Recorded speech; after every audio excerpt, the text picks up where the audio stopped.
അസ്സലാമു അലൈക്കും. പ്രിയപ്പെട്ടവരെ നമസ്കാരം. ഞാനിങ്ങനെ വീഡിയോയിൽ വരാറ് കുറവാണ്. ഞാൻ വരാൻ കാരണം എന്ന് പറഞ്ഞാൽ നമുക്കറിയാം, കാസർഗോഡ് ജില്ലയിൽ ഒരുപാട് ഇൻഫ്ലുവൻസർമാരും ബ്ലോഗർമാരൊക്കെ ഉണ്ട്.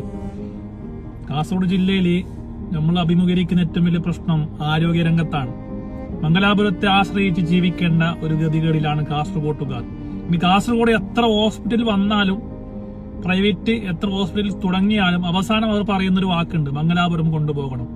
അപ്പൊ ഇതിനൊക്കെ പരിഹാരമായിട്ടാണ് 2013 അന്ന് മെഡിക്കൽ കോളേജ് ബദിയടുക്കയിൽ ഉക്കിനടുക്കയിൽ തുടങ്ങിയത്.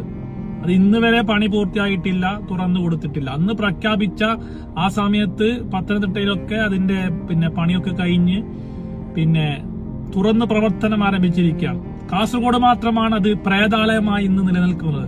നമുക്കറിയാം, ഒരുപാട് പ്രതിഷേധങ്ങളൊക്കെ അതിന്റെ ഭാഗമായി നടന്നു വരുന്നുണ്ട്.